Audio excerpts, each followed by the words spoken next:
I want to be a Milwaukee Buck. Okay. For my career. I've always wanted to be here. I got straight down the middle. So why did we go through this whole charade? This is why you demand a trade. I agree. Don't ask for a trade. Don't request a trade. Like, say what you will. This sounds mean. Almost feels like the Bucks are taking advantage of his kindness. No, you are right. No, it feels if he's upset, blame it himself. feels like a Wilds' point. Be like, hey, I demand a trade. Now. This isn't going to Pick work. up the phone right now. Right now. Exactly. I'm going to the Warriors. I have a Warriors jersey I made on NBA.com. So I'm going to go there and play on Thursday. You guys figure it out because I'm getting on a flight myself. Thank you, Kate. Right. You went out, you got Damian Lillard. That didn't work out, obviously. He torn his Achilles and all of this other stuff. Over the last 4 years, they've won one playoff series. They are 1-9 in their last 10 postseasons. How much evidence do you need? Will Giannis be traded? That's been the topic for a couple years now in the NBA. Whether it be ESPN or on Fox Sports, these guys have been pushing for Giannis to be traded for a long time now. Though I get it, I had to ask myself, why are they always pushing for him to be traded? I think of the greats like Dirk Nowitzki, Kobe Bryant, and Tim Duncan. They're always celebrated for being on one team. And as a Hakeem Olajuwon fan, I always feel like the one time he went to Toronto for 1 year, it took him out of being in the spotlight. That run we had in 2016 to like 2021, where we always talked about one player being on one team, he missed out on those conversations and being in those graphics. Last year, I heard Stephen A. Smith say it's a travesty Giannis is not in the Eastern Conference Finals. And then I heard this from Chris Broussard. This generation, LeBron was obviously heavily criticized, and Durant heavily criticized. Now, I think LeBron would have ended up winning somewhere, but let's say he did. Look at the difference in his career. Mm-hmm. Look at Durant. I'm not sure Durant would have won anywhere else. But the fact that he got those two championships, even if people said it was a stacked team, oh, it's not even close, those two championships have completely changed his legacy. Right. And so now Giannis does have one. And between what I heard from Stephen A. before and what I heard from Broussard, it finally painted the picture clear for me. They want Giannis in a situation where not so they can talk about him during the playoffs, but so they can elevate him in these conversations that we always have. Giannis can do what he does for the next 3 years, and you might have a conversation, is he better than Dirk? Or he could win a championship this year, and you're going to ask yourself, is he better than Dirk? The people who swear they know basketball always tend to leave out the context and never heard of the word circumstance. Like Chris Broussard said, if LeBron James never left the Cavs, where would he be in the all-time GOAT debate? How many championships would he have? Ask yourself, what if LeBron never left the Heat? Does he keep going back to the finals with that old Heat team? Who is the better player, Kevin Garnett or Dirk Nowitzki?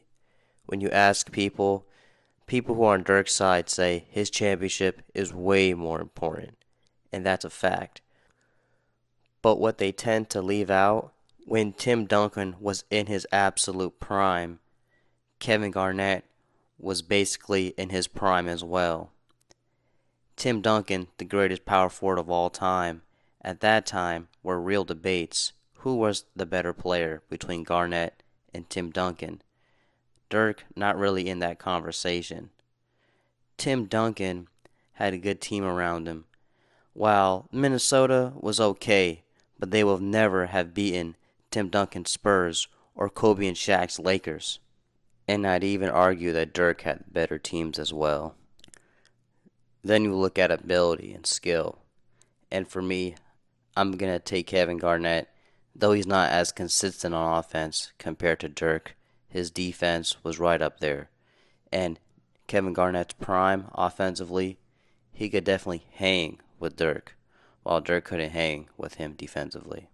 When looking at my favorite player, Hakeem Olajuwon, I do rank him higher than most people do all time.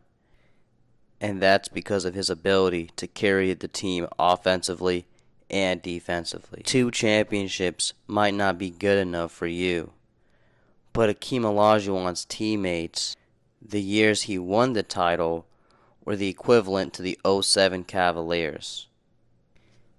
And I'm not the biggest Scottie Pippen fan, but if Olajuwon had a Scottie Pippen, or if he was surrounded by Kevin Johnson and Dan Marley, or if he had John Stockton, I'm sure he'd have more than just 2 championships, or he'd at least have multiple finals appearances.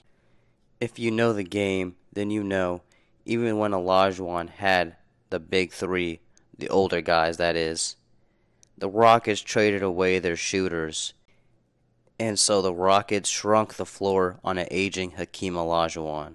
If you care about making accurate basketball statements, that's something you take into account. And so, though I went off on a tangent, I'm going to go back to KD and wrap it up with Giannis. Kevin Durant versus Dirk, who's better? Often debated, but the question always goes back to the rings. The people who believe Kevin Durant is better just believe Kevin Durant was the better basketball player, while the people who believe Dirk was better believe Dirk was better because he won a championship without the championship being artificial. The reason I'd probably have Giannis over KD all time is because Giannis' championship was not artificial. Now let me ask you this. If Giannis never wins a championship again, will he always be under Tim Duncan? If Giannis never wins a championship again, is he allowed to be ranked over Steph Curry all time? In my opinion, yes. If you watch the game, personally, Giannis is the better player. And for sure, the 21 Bucks versus the 22 Warriors would have been something special and would have possibly been a big help to this question. So before we end this video, I'd like to hear your guys' thoughts. Where do you have Giannis all time? Where do you have him all time in the power forward rankings? And what will he have to do to rise those rankings? If Giannis never wins an artificial title, will it keep him stuck where he is on the all-time rankings? And before you answer that, again, where would you have LeBron if he never left Cleveland? A 2-word statement which is now just begging to have a Nike campaign built around it, quote unquote, "I'm back." That's all Jordan said on Saturday. That was really all Jordan needed to say. That's right, I'm back. Guys, it's been a while.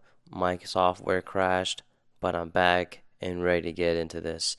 So if you haven't seen this video or any of my past videos or interested in future videos like the greatest players of the 2000s or why Karl Malone was probably worse on the court than off the court, consider subscribing and checking out my content. Until next time, salam.